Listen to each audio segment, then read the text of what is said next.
Selamat berjumpa kembali dalam layanan audio Sahabat Seperjalanan. Hari ini adalah hari Rabu 17 Januari 2024. Tema renungan saat teduh kita dengan judul Terlambat Menyesal. Firman Tuhan terambil dalam Amsal pasal 5 ayat 11 sampai dengan 13. Dan pada akhirnya engkau akan mengeluh karena daging dan tubuhmu habis binasa. Lalu engkau akan berkata, mengapa aku benci kepada didikan dan hatiku menolak teguran? Mengapa aku tidak mendengarkan suara guru-guruku dan tidak mengarahkan telingaku kepada pengajar-pengajarku? Mari kita berdoa. Bapa di dalam surga, terima kasih kalau Tuhan sudah memberikan banyak sekali bimbingan pertolongan dan Engkau sesungguhnya adalah guru Tuhan Raja kami dan juga pengajar-pengajar yang mendidik hidup kami dalam kebenaran. Dalam nama Tuhan Yesus kami berdoa. Amin. Shalom sahabat seperjalanan yang dikasihi Tuhan, tema yang kita pelajari terlambat menyesal. Sebagian sahabat seperjalanan mungkin akan protes dengan tema ini karena temanya agak aneh, terlambat menyesal. Kalau yang namanya menyesal itu memang terlambat, selalu di belakang. Kalau menyesal di depan itu tidak mungkin, karena peristiwanya belum terjadi. Menyesal itu adalah setelah peristiwa terjadi, perbuatan yang kita tidak harapkan terjadi, lalu menyesal. Kalau menyesal di depan sebelum kemudian kejadian terjadi, itu namanya bukan menyesal, justru adalah kewaspadaan.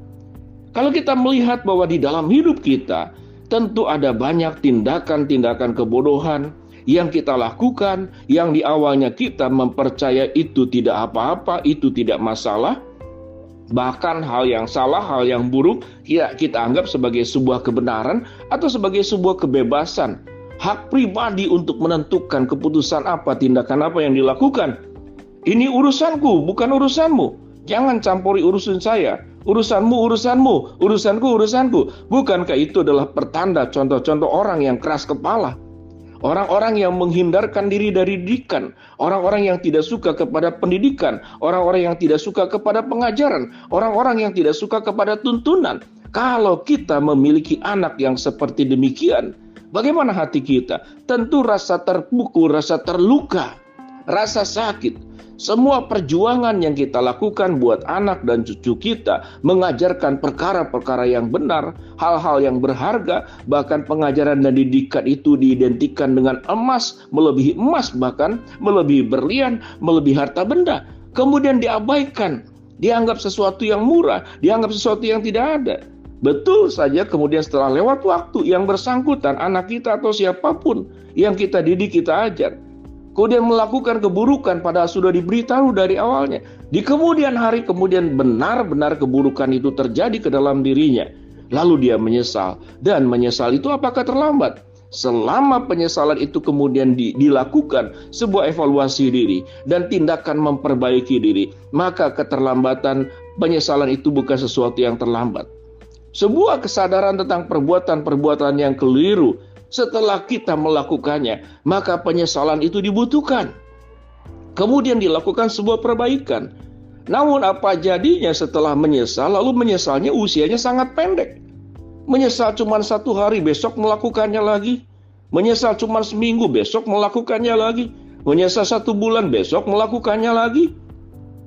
Yang paling buruk yang tidak pernah mau menyesal. Apa yang terjadi sebagaimana firman Tuhan katakan? Tuhan memberitakan firman Allah lewat Alkitab. Tuhan menyatakan kehendaknya di dalam doa-doa kita.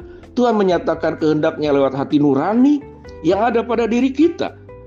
Dan Tuhan pun menyatakan pendidikan pengajarannya lewat orang-orang di sekitar kita. Orang-orang yang dekat dengan Allah, orang tua kita. Bahkan mungkin orang-orang yang kita tidak kenal, bahkan rakyat biasa, orang biasa, bahkan anak kecil bisa memberikan nasihat kepada kita. Lalu kita mengabaikannya, kita keras kepala. Kemudian itulah yang terjadi sebagaimana catatan dalam kitab Amsal. Dan pada akhirnya engkau akan mengeluh karena daging dan tubuhmu habis binasa. Lalu engkau berkata, mengapa aku benci kepada didikan dan hatiku menolak teguran? Mengapa aku tidak mendengarkan suara guru-guruku dan tidak mengarahkan telingaku kepada pengajar-pengajarku? Sahabat seperjalanan, belajar itu tidak hanya tugas anak-anak yang masih sekolah. Belajar itu tidak hanya tugas mahasiswa, tapi belajar itu adalah tugas setiap manusia umur berapapun.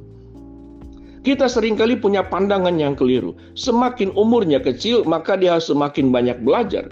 Tetapi semakin orang bertambah umur, bertambah tua, merasa tidak perlu belajar. Kalau kemudian pemahaman seperti itu kita miliki, lalu ada perbuatan-perbuatan buruk yang kita menutup telinga, tidak mau mendengarkan pengajaran yang berasal dari Tuhan dan orang-orang di sekitar kita, maka apa yang dikatakan di dalam Amsal itu terjadi. Keluhan dalam Amsal itu menjadi keluhan kita, dan pada akhirnya engkau akan mengeluh kalau daging dan tubuhmu habis binasa. Lalu engkau akan berkata, mengapa aku benci kepada didikan, dan hatiku menolak teguran? Mengapa aku tidak mendengarkan suara guru-guruku, dan tidak mengarahkan telingaku kepada pengajar-pengajarku? Orang yang kemudian mengabaikan didikan, mengabaikan teguran, mengabaikan pendidikan, yang siogianya orang makin berumur karena godaan tantangan berbuat dosa itu semakin terbuka lebar. Maka sesungguhnya hati belajar, hati memperbaiki diri, hati mengevaluasi kehidupan kita, itu harus terus dilakukan sepanjang waktu, sepanjang hari. Seringkali banyak anak itu menyatakan protes kepada orang tuanya. Lalu orang tua berkata, kamu anak kemarin sore, papa mama lebih banyak makan asam garam. Jangan mengajari orang tua, itu bentuk kebodohan, itu bentuk kedunguan, itu bentuk kebebalan.